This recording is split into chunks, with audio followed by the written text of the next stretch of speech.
D'évidence atypique au milieu de mes sœurs, qui émaillent les provinces et les routes de notre beau pays de France, moi, cathédrale Sainte-Croix d'Orléans, je préside à de nombreuses étapes, aussi bien laïques que religieuses, de l'histoire de France. Raison pour laquelle je fais partie des édifices religieux omniprésents dans l'esprit du peuple français. Ce n'est pas par coquetterie que mon nom diffère de celui de mes sœurs, autre cathédrale consacrée à la Vierge Marie, mais parce que, à l'image de celui auquel je suis dédiée, j'ai connu au cours des siècles de ma longue histoire toutes les affres de la souffrance. Mal aimé, je le fus à mon tour en raison des interminables changements de style qui pesèrent sur les épaules de tous ceux qui assumèrent la tâche de me redonner vie. Reconstruction après destruction. Interminable lutte contre la mort qui engendrera finalement ce que je suis devenue aujourd'hui sous votre regard. Aujourd'hui encore, chacun me voit selon ce qu'il est et selon ce qu'il vient chercher dans la beauté et le silence de mes voûtes. Quand j'arrive, la première chose que je vois, moi, c'est ces deux tours identiques qui, comme deux mains en prière, s'élèvent vers le ciel. Le plus remarquable, c'est peut-être son unité trompeuse dans le style et la durée de la construction. C'est un édifice qui est chargé d'une histoire toute particulière et qui ne se superpose avec à peu près aucun édifice, je dirais même en Europe. Nous l'appelons volontiers cathédrale royale, puisque 3 rois y furent sacrés, 1 y fut baptisé. Lorsqu'on ouvre les portes de la cathédrale, les gens viennent automatiquement. Il y a un attrait, voilà. Il y a le fait qu'il y a ce positionnement, elle est bien au cœur de la ville. On ne visite pas une cathédrale en ne faisant que marcher. Il faut à un moment donné, il faut se poser. L'idéal, c'est même de se poser au milieu de la nef, se laisser baigner par l'immensité de l'édifice, par la beauté, par l'atmosphère paisible et le silence qui y règne. Se poser sous mes voûtes et se laisser envahir par le silence qui y règne vous permettra de faire vôtre la nature de mon être. J'ose dire que je suis atypique, tant par mon architecture que par mon nom. N'y voyez pas prétention, mais le besoin que j'ai de me faire aimer de vous qui venez à moi par tant de chemins différents. Ces immenses édifices, ils ont vraiment comme objectif d'aider ceux qui entrent à s'élever. Alors après, selon les convictions de chacun, mais même quelqu'un qui ne partage pas la foi chrétienne peut trouver ici quelque chose qui l'élève hors de lui-même, voilà, qui lui rappelle sa dignité, voilà, que l'être humain a une vocation particulière en ce monde.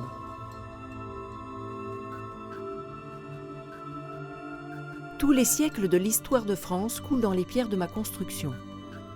L'Empire romain qui s'est effondré face aux invasions barbares était chrétien. Nombre de ses envahisseurs se convertirent rapidement au Dieu fait homme et prirent en charge la construction de l'édifice religieux pour honorer leur nouveau Dieu.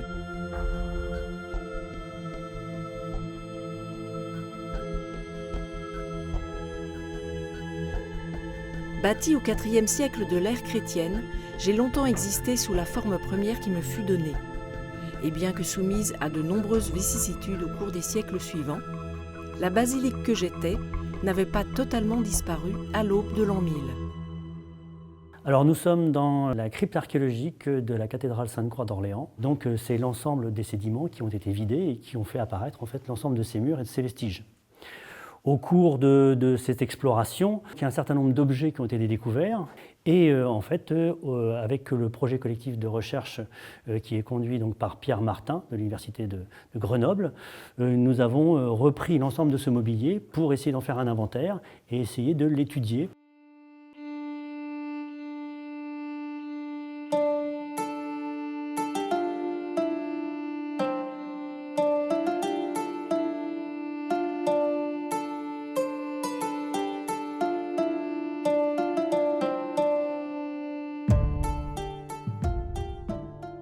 Au fil de ces siècles instables et difficiles, les péripéties tant politiques qu'artistiques et sociales se chevauchèrent à ce point que même les historiens qui me prennent en charge aujourd'hui ne savent pas encore quelles furent les dates et la nature des transformations que j'ai vécues, ni celles des épisodes de restauration dans lesquels apparut le dépouillement du style roman comme en témoigne aujourd'hui encore mon actuelle sacristie.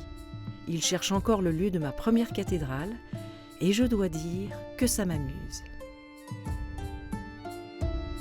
Il y en a certains qui disent que la cathédrale, elle n'était pas en fait intramuros, elle était probablement à l'extérieur dans un premier temps. Alors il y a plusieurs sites qui sont évoqués, notamment par exemple Saint-Marc.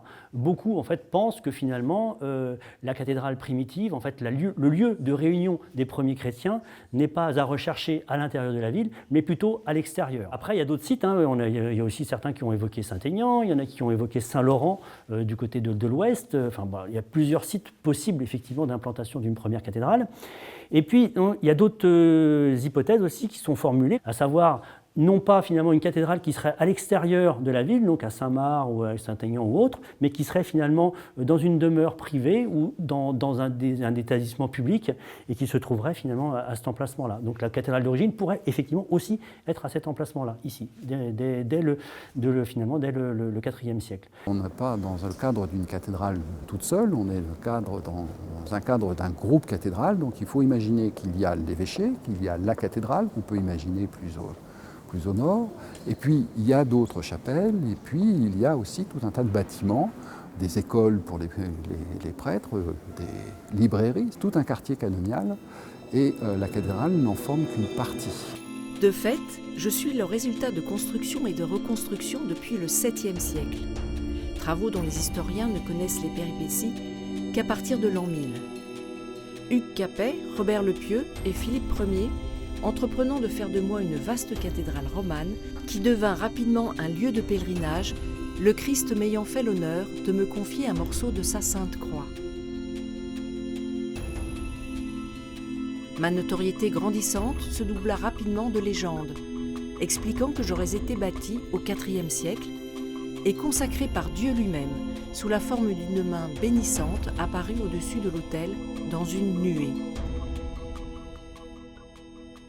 La bénédiction par la main de Dieu de la cathédrale nous renvoie au fait que Dieu nous veut du bien. Bénédiction, ça veut dire Dieu nous veut du bien. On voit bien que dans l'histoire du peuple d'Israël et de l'Église, Dieu apporte sa bénédiction. Tout être humain est une histoire sacrée.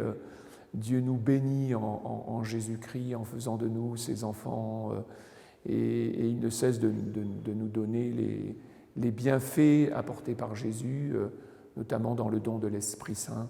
Saint-Aignan, c'est l'un des patrons du diocèse, donc, dont on a une église qui n'est pas très loin de la cathédrale, qui est au 5e siècle, au moment où les Huns, avec Attila, entraient un petit peu dans la ville d'Orléans, s'est tourné vers les Romains, s'est mis en prière, en jeûne, a demandé aux habitants d'Orléans aussi de prier. Et au moment où vraiment Attila est rentré dans la ville d'Orléans, les Romains sont arrivés et ont chassé les Huns d'Orléans. Et depuis, il est devenu un peu le patron de la ville et du diocèse. Les ancêtres n'ont pas construit les cathédrales pour qu'elles soient sur les listes de prestations touristiques. Quand on entre là, on entre dans le monde spirituel. On entre dans le mystère de Dieu. Et le mystère, c'est pas quelque chose que l'on ne va jamais comprendre. C'est quelque chose qu'on n'a jamais fini de comprendre. Et partout, tout dans la cathédrale est symbole. Symbole, c'est encore un mot piège. Le symbole, ça vient d'un mot grec qui veut dire unir, réunir, rassembler. C'est le contraire de diabolos, qui veut dire diviser. Donc, tout est signe. Les couleurs, le silence, la lumière, les œuvres, les gens, tout.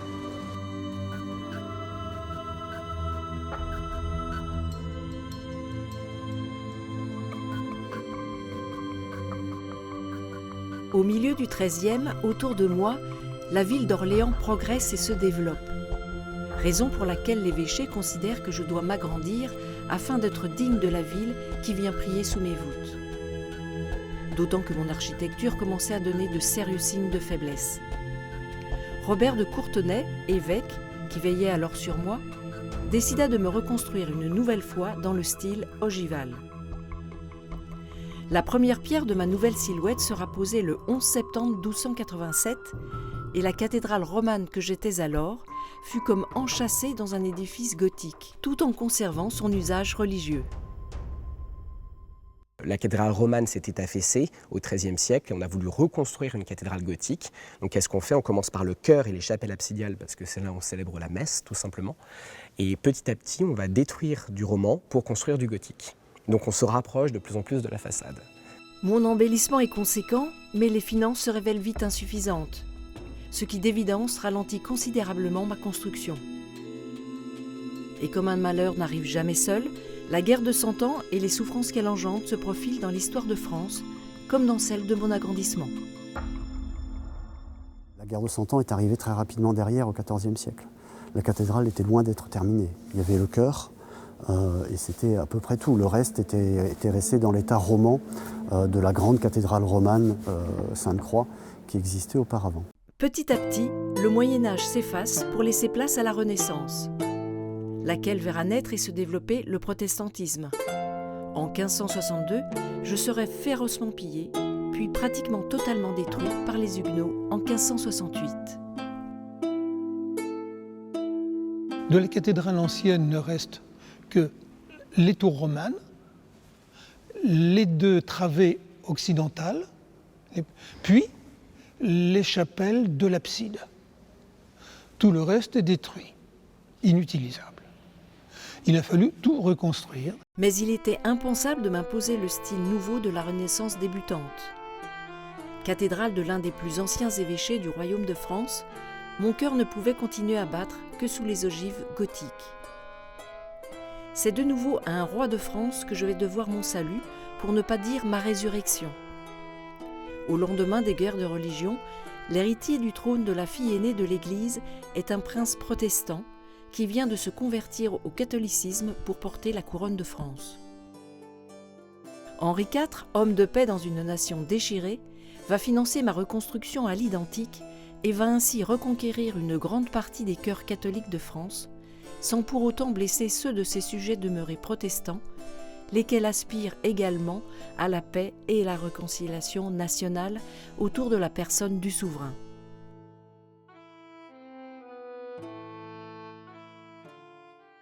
Et ce qu'il y a de magnifique, c'est que pour fêter les 500 ans de l'anniversaire de Luther, nous avons fêté ensemble à la cathédrale et il y a aujourd'hui une plaque commémorant cet événement. Les bâtisseurs de cette cathédrale l'ont refaite à l'identique. Ils ont voulu vraiment garder l'esprit gothique. Donc pas néo-gothique, mais vraiment gothique de cette cathédrale. Alors que faire? Il était impensable de reconstruire une cathédrale à la moderne dans un évêché qui affirmait être aussi ancien que celui d'Orléans. Il était normal de la reconstruire à l'ancienne, de lui redonner son ancienne splendeur, donc de la reconstruire en gothique. Après la fin du Moyen-Âge, la connaissance du gothique s'est perdue parce que le gothique n'était plus à la mode. Ce n'est guère qu'au XIXe que Viollet-le-Duc est le premier à étudier scientifiquement le gothique et à comprendre comment il fonctionne.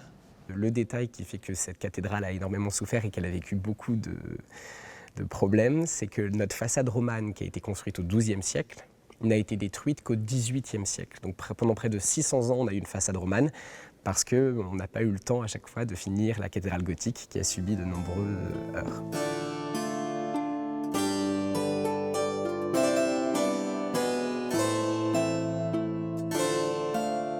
Henri IV, bien sûr, ne me verra pas dans ma splendeur retrouvée. Son fils Louis XIII, puis son petit-fils Louis XIV, continueront l'ouvrage et leurs successeurs jusqu'à mon nouveau baptême, le 8 mai 1829, sous le règne de Charles X. L'image de la cathédrale médiévale, ici, elle est un petit peu perturbée. Quand on voit la cathédrale d'Orléans, on n'a pas l'impression que c'est une cathédrale gothique. Il y a quelque chose qui dérange. Et la raison essentielle de cela, c'est que c'est une cathédrale de style gothique, mais qui a été édifiée à toutes les époques, sauf à l'époque du gothique. Et donc, c'est une cathédrale qui a été construite dans une continuité de style très importante, par un pouvoir royal et par une décision royale. Et donc jusqu'à son achèvement au XIXe siècle, après les destructions des Huguenots dans les années 1560, eh bien, on s'est mis à reconstruire la cathédrale toujours dans cette continuité du style gothique. C'est un exemple de continuité dynastique qui s'exprime dans l'architecture et dans la pierre. Et ça, c'est un exemple qui est tout à fait emblématique d'une volonté d'un pouvoir central de définir une architecture dans la pierre et de définir un pouvoir et une volonté très forte. Alors la façade occidentale de la cathédrale d'Orléans, elle est très particulière, elle ressemble vraiment à une cathédrale gothique puisqu'elle a cette espèce de symétrie, ce grand massif occidental avec ses deux grandes tours. Mais ce qui frappe, c'est que contrairement à une église médiévale, où il y a une certaine fantaisie dans l'architecture. C'est-à-dire que quand on regarde avec attention une église médiévale, eh bien, les fenêtres de droite ne sont pas exactement la même chose que celles de gauche, les portails ont chacun leur identité, etc. Ici, à Orléans, on a voulu faire une cathédrale idéale. Et c'est sans doute la première cathédrale idéale pratiquement achevée en France. Ce concept de cathédrale idéale conduit à faire une symétrie parfaite. Or, la symétrie parfaite est quelque chose qui choque l'œil de l'homme du Moyen-Âge. Et donc, si vous regardez la cathédrale d'Orléans avec attention, vous apercevrez que tout est parfaitement identique de part et d'autre de l'axe central de la cathédrale. Et cette impression est encore renforcée par le fait que l'urbanisme qui est autour de la cathédrale participe également à cette impression, puisque toute la place, le parvis, les immeubles d'autour et la grande rue qui se trouve dans l'axe renforcent encore cet effet extrêmement monumental et qui ressemble plus à une architecture classique qu'à une architecture gothique. On dit de moi que je suis une cathédrale royale. De fait, de Charles le Chauve au IXe siècle à Louis XIV au XVIIe siècle, nombre de souverains français ont marqué de mon empreinte les éléments fondamentaux de leur règne. Alors qu'Henri IV se met à mon service afin de prouver la sincérité de sa conversion, Louis XIV me met à son service et appose son empreinte partout.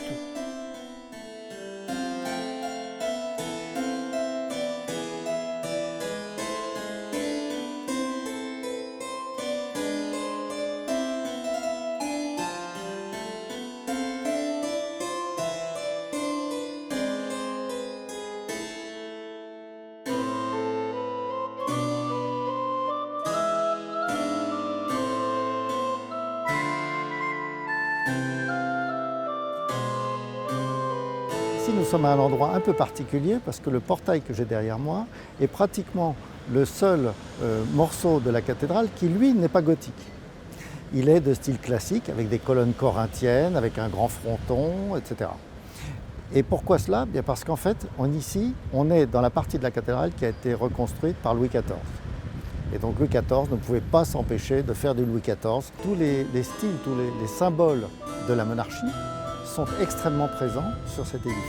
Les fleurs de lys, les ailes de Louis XIV, la face de Louis XIV dans un raid de soleil et un certain nombre d'éléments symboliques qui appartiennent au vocabulaire de la grande monarchie.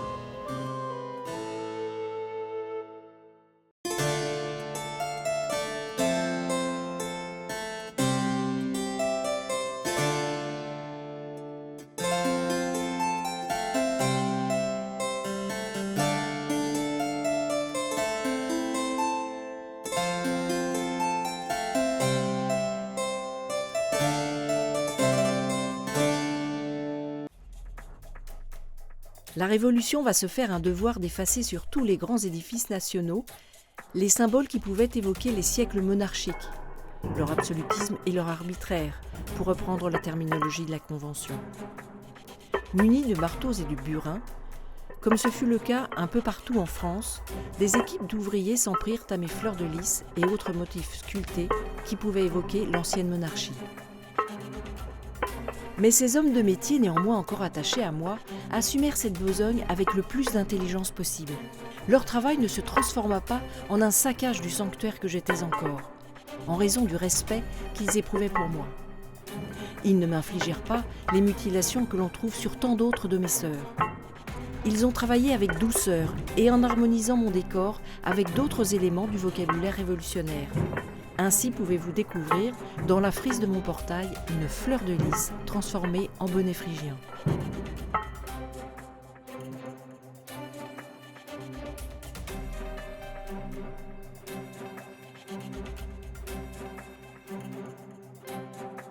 Les hommes du Moyen-Âge, ils sculptent pour Dieu. Donc ils sculptent même ce qui n'est pas visible. Alors que les architectes de la période classique sculptent pour les hommes. Et par conséquent, ce qui n'est pas visible n'est pas sculpté. C'est une sorte de théâtre, c'est un grand théâtre. Et donc à la cathédrale d'Orléans, vous trouverez très peu d'endroits qui sont sculptés et qui ne sont visibles de nulle part. Pour cette raison que la cathédrale est un changement d'époque.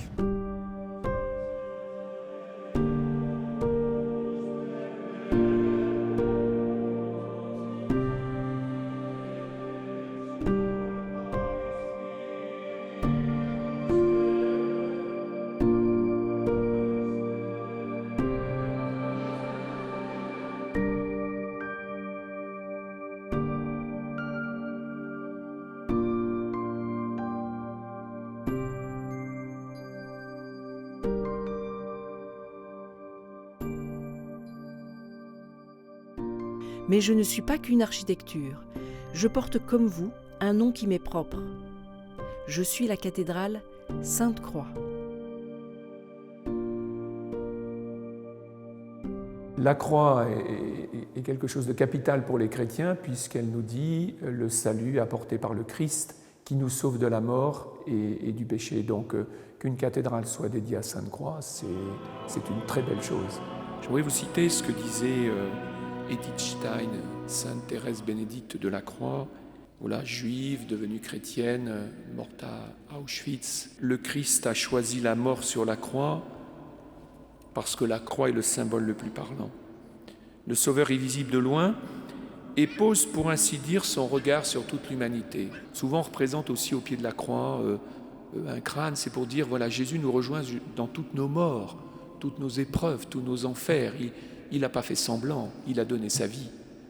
Et puis les bras écartés, Edith Stein dit, cela évoque « Venez à moi, vous tous qui peinez sous le poids du fardeau ». Voilà les bras grands ouverts de Jésus pour toutes les détresses de notre humanité, pour peut-être toutes les détresses, toutes les épreuves, toutes les questions aussi que nous nous posons nous-mêmes. On a tout là sur la croix. C'est vraiment le carrefour entre l'humanité et la divinité. C'est le carrefour entre l'amour de Dieu et puis la détresse des hommes. En tout cas, ouvrons-nous à cet amour de Jésus lorsqu'il y a tous nos doutes, toutes nos questions peut-être à Dieu.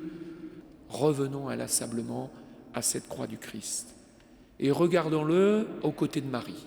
Toutes ces paroles de Jésus que nous devons méditer sans cesse. Voilà, Jésus disant au bon larron, celui qu'on dit le bon larron, qui vient de dire « Mais nous, après ce que nous avons fait, nous avons ce que nous méritons. Jésus, souviens-toi de moi. » Et la parole de Jésus, « Aujourd'hui avec moi, tu seras dans le paradis. » Quelle espérance pour nous! Mais c'est vrai que peut-être que nous, catholiques, nous devrions peut-être dire davantage que c'est la basilique de la résurrection.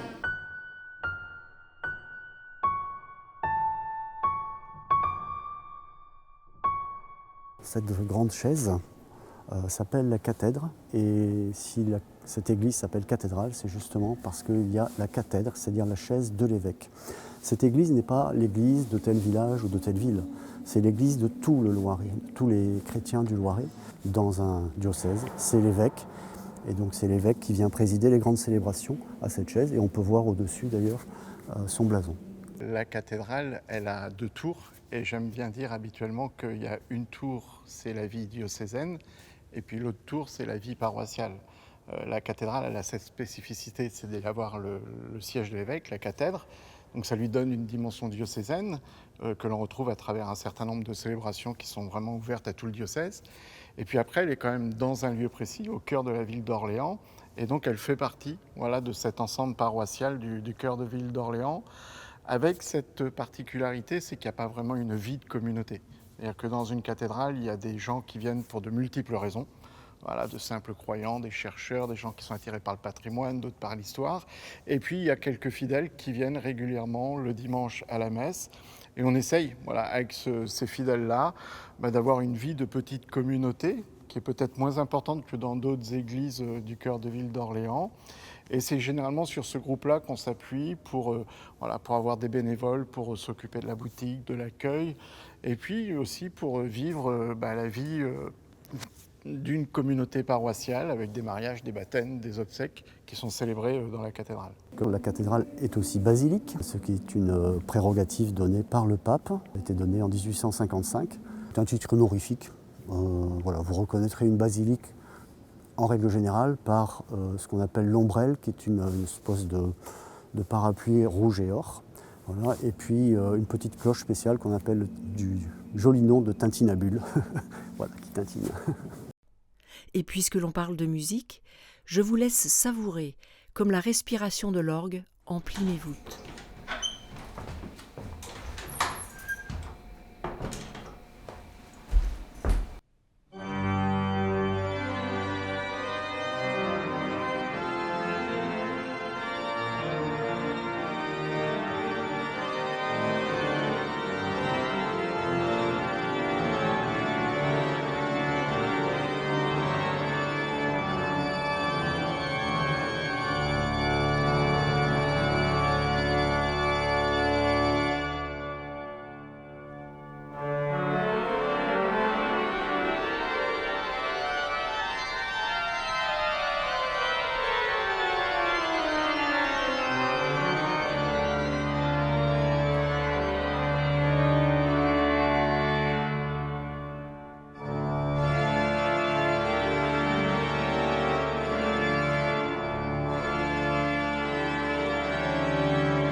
Chaque instrumentiste sur un instrument fera sonner différemment l'orgue, bien que les sonorités soient plus ou moins établies suivant l'œuvre et le compositeur. Mais la même œuvre, suivant les circonstances, peut être jouée avec d'autres sonorités. Et donc ici, c'est toujours une redécouverte. Oui. À chaque fois, effectivement, on redécouvre la musique à travers les sonorités dont dispose l'instrument. Et même sur le même instrument, on peut donc redécouvrir la pièce en changeant l'orchestration. Il s'agit d'un choral de Bach que je vais jouer de la manière la plus simple pour l'instant, c'est-à-dire tout sur la même sonorité, tous les plans sonores avec le même timbre.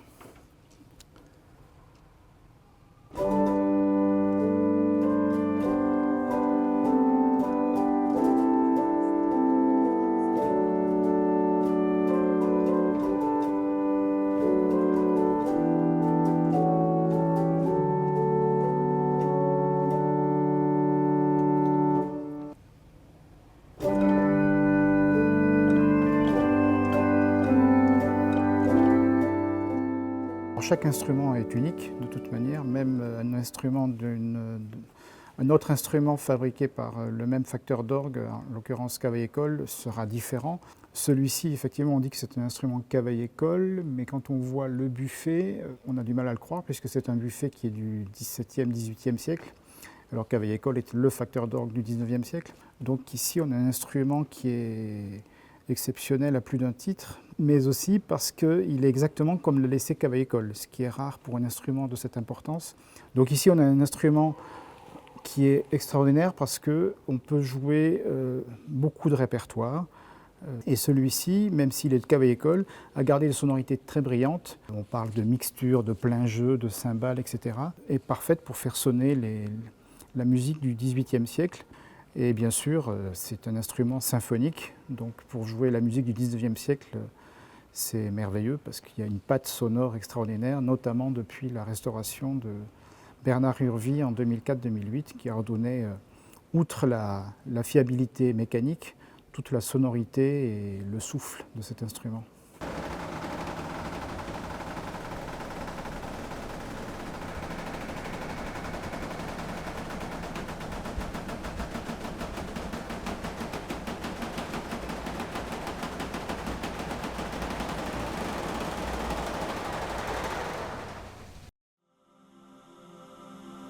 Et puisque nous sommes déjà à mi-hauteur, continuons de monter.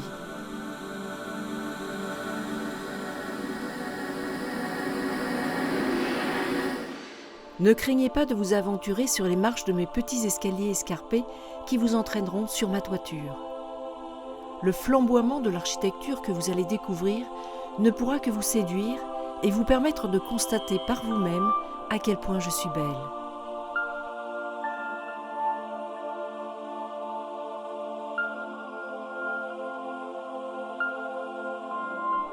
Le spectacle est somptueux et la joie qu'il vous offrira infinie.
La flèche est vraiment l'élément culminant, presque la fierté d'une cathédrale.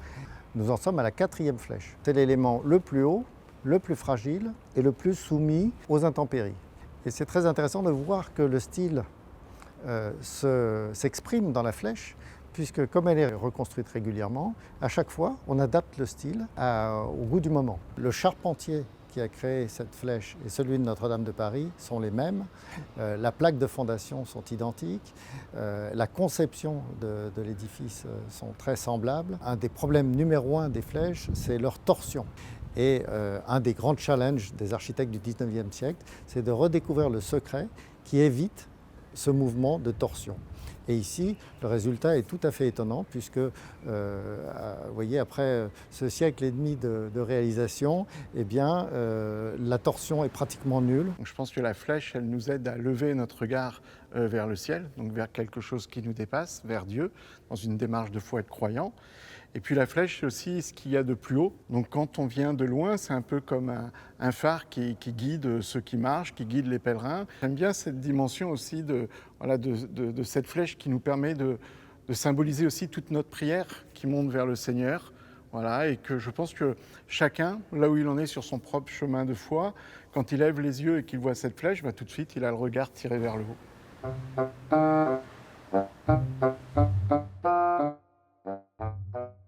Vous y rencontrerez aussi mes amis les gargouilles, qui accumulent depuis des siècles leurs commentaires sur la beauté que je vous offre de la ville, que je protège avec amour. Et croyez-moi, parfois, ce n'est pas si simple d'être une gargouille.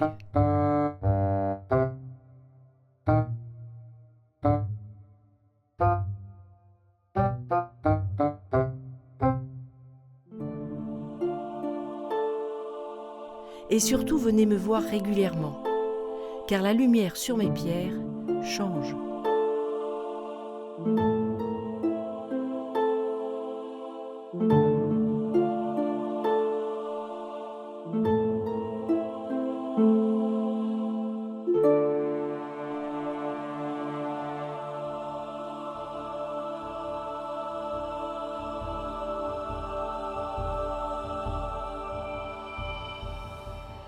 Cette cathédrale est ouverte à tous. Chacun peut y venir tous les jours de l'année. Et nous nous efforçons d'accueillir chacun tel qu'il est. J'aime bien aussi souvent de venir à la cathédrale entre midi et 2 parce que pas mal de gens sortent du bureau et puis viennent s'y reposer tout simplement, s'asseoir, goûter un moment de paix, un moment de sérénité, peut-être confier aussi leurs problèmes à Dieu. Voilà, la cathédrale est là pour ça. Les personnes viennent aussi se confier à Dieu mais aussi se confier aux hommes. Par exemple, ce matin, je suis passé prendre les intentions de prière qui ont été déposées à la cathédrale. Vous voyez, elles sont fort nombreuses, il doit y en avoir 100 ou 200, je ne sais pas. Ces intentions de prière sont déposées dans un coin de la cathédrale par les personnes. Souvent, elles mettent une bougie en même temps pour éclairer leurs prières. Et ces prières, nous les confions au monastère du diocèse. Donc les moines et les moniales vont les prier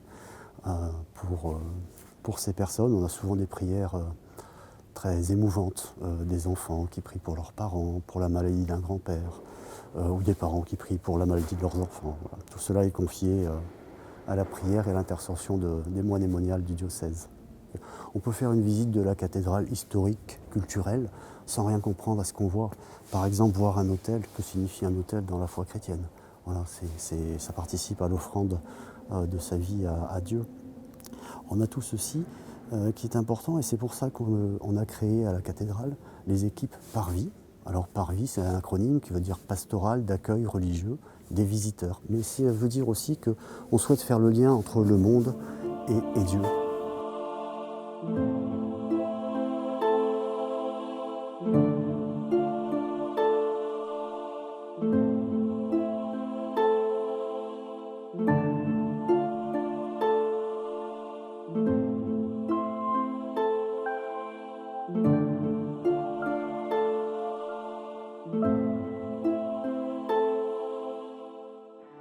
Comme à titre de consolation, le Christ m'offrira néanmoins la joie infinie d'accueillir en mon sein Jeanne la Pucelle.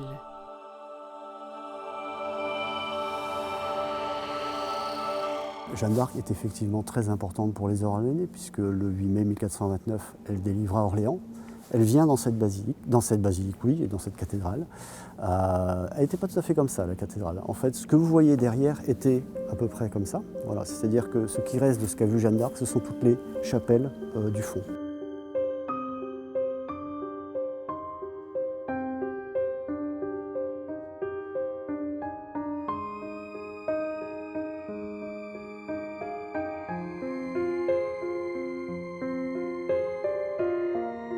Jeanne, elle est universelle.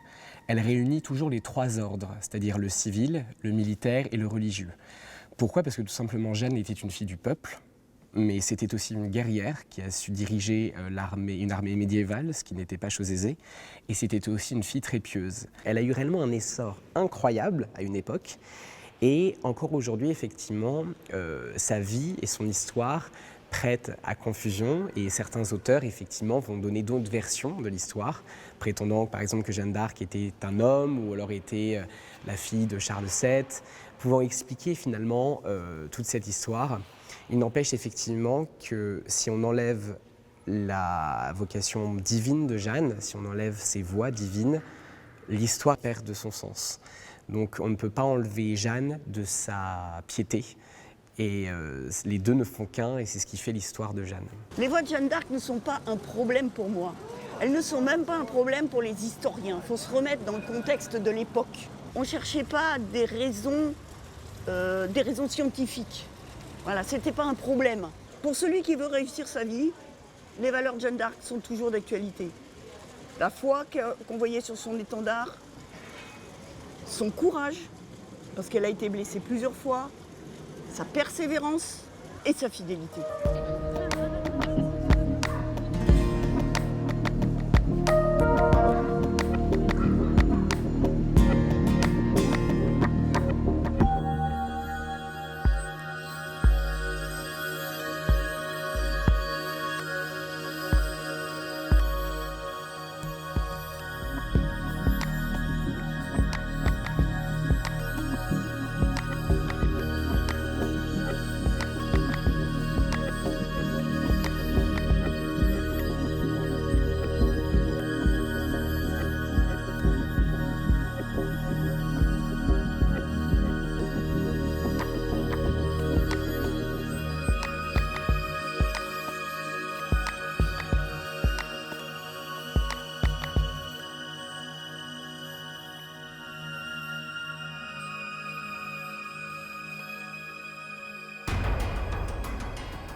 j'ai pu voir dans les yeux de mes fils dans la foi la terreur de voir l'Anglais prendre ma ville.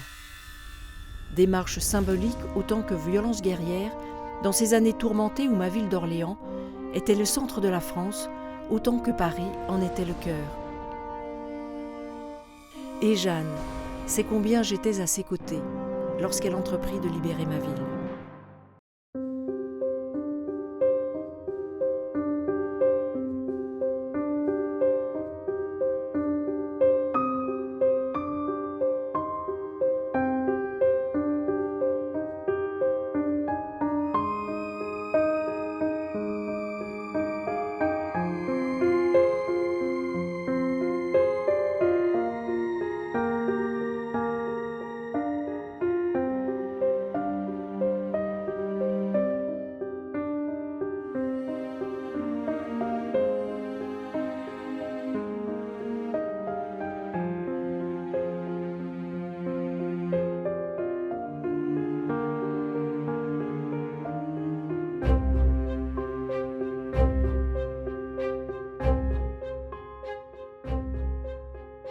Lorsque Jeanne remonta la grande rue qui menait jusqu'à mon portail, pour aller remercier la Vierge de la victoire qu'elle venait d'emporter, elle était au sommet de sa gloire humaine. Charles VII lui avait accordé sa confiance, ce qui permit à la Pucelle de partir avec une petite armée pour Orléans. Ma ville était alors assiégée par l'Anglais. Elle réussit à entrer en avril 1429, rendant ainsi courage à la garnison qui défendait encore ma ville. Celle-ci attaqua les redoutes et les bastilles que les Anglais venaient de construire devant les murs d'Orléans. Le 8 mai, l'ennemi levait le siège. Cependant, la délivrance d'Orléans ne suffisait pas à Jeanne. Elle voulait faire sacrer le roi. Ce qu'elle parvint à faire, mettant ainsi fin à la mission que Dieu lui avait confiée.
Il y a une hiérarchisation des images dans les cathédrales. On ne peut pas mettre n'importe quelle image à n'importe quel endroit.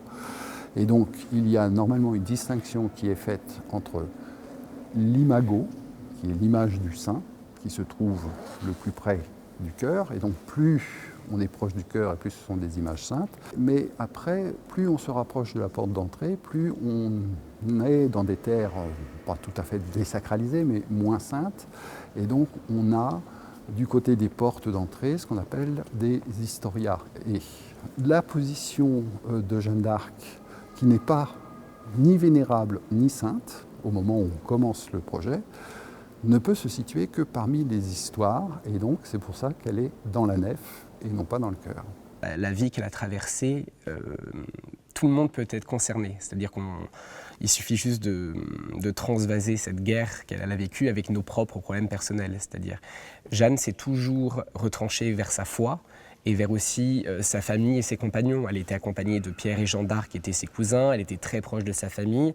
C'était une fille très pieuse, donc bien évidemment, elle se confiait constamment à des prêtres, elle venait prier dans les églises.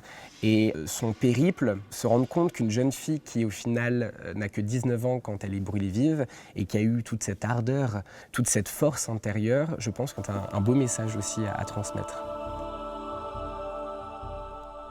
Il n'y a pas de hasard dans les choix de Dieu.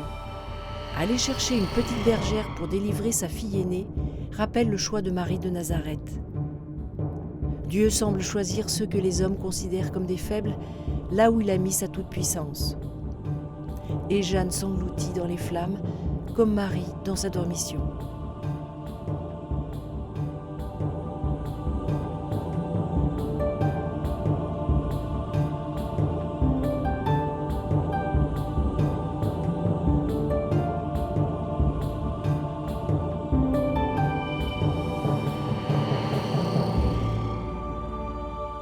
Jeanne d'Arc est tellement importante pour Orléans que l'année suivante, donc le 8 mai 1430, ont commencé les fêtes joanniques qui ont encore lieu aujourd'hui.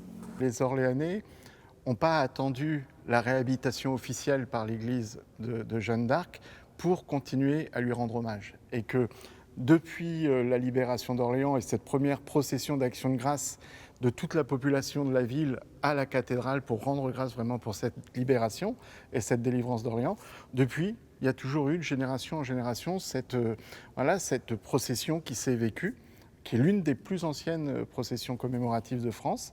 Et je crois qu'aujourd'hui, on essaye vraiment, dans la cathédrale et puis aussi dans toute la ville, de perpétuer cette mémoire. C'est-à-dire de vraiment rendre grâce à Jeanne pour la délivrance d'Orléans, en essayant de se dire que ce qu'elle a vécu, sa sainteté, cela peut nous parler à nous aujourd'hui. Et qu'on essaye de transmettre que Jeanne, elle est éternellement jeune. Ce n'est pas une Jeanne du passé, ce n'est pas une sainte du passé, mais c'est vraiment une sainte jeune qui nous touche aujourd'hui. Depuis toutes ces années, il y a les fêtes de Jeanne d'Arc. Et dans cet état laïque, quand vous êtes comme moi un maire laïque, vous héritez de ces fêtes de Jeanne d'Arc et vous vous dites, mais enfin, qu'est-ce qu'on va faire ?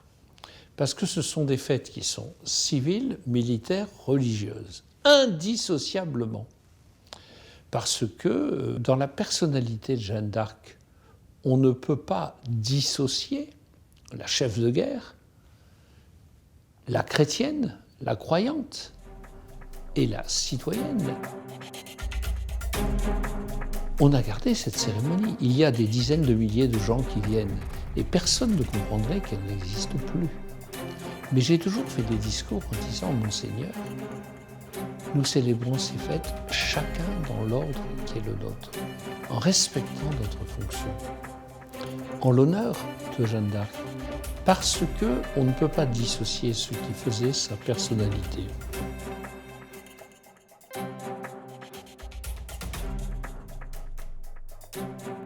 Je considère que c'est une des saintes très importantes d'Orléans. Il faut savoir que depuis que Jeanne a libéré Orléans, le peuple d'Orléans ne l'a jamais oublié, il a toujours célébré. Donc les fêtes étant bien différentes de celles d'aujourd'hui, bien évidemment, mais on ne l'a jamais oublié et je trouve que c'est important de faire ce devoir aussi de mémoire que tous nos ancêtres finalement ont fait avant nous. La cathédrale d'Orléans, elle a une longue histoire qui remonte à Sainte-Verte, qui remonte à Saint-Étienne, à beaucoup de mythes, d'histoires. Et comme elle est tardive, et comme c'est du néo-gothique, il y a quelque part l'idée que c'est moins pur, que le gothique premier, que le roman premier. Or, lorsque l'on regarde cette cathédrale, en effet, on mesure qu'elle est très belle. C'est un monument qu'il faut apprivoiser, qu'il faut apprendre à connaître. Pour moi, en premier, tout d'abord, la cathédrale, ça a été la rencontre avec les hommes. J'ai rencontré des pèlerins de Saint-Jacques, un pèlerin polonais qui faisait Saint-Jacques en canoë. Et ben, c'est possible. J'ai rencontré un jour un SDF avec 2 gros chiens tout mouillés, j'étais toute seule. Il voulait visiter, alors moi j'ai gardé les gros chiens et lui il a visité sur mes indications. Et j'ai rencontré aussi un pèlerin américain qui était sur les traces d'Isaac Jogues. Et récemment, j'ai lancé les petits midis, ces visites de 20 minutes sur un thème particulier. Et les gens s'interrogent. Et ça débouche sur un dialogue. Et de 20 minutes, on passe à 50 minutes et on est désolé d'avoir à se quitter. De la simple visite, on est arrivé, on est passé au mystère. Alors cette cathédrale, avec ses deux mains tendues vers Dieu, un bâtiment banal, ou bien signe de l'harmonie entre les hommes, signe de notre unité intérieure, image d'un Dieu créateur à partir du chaos, image d'un monde apaisé. Voilà, tendons les mains.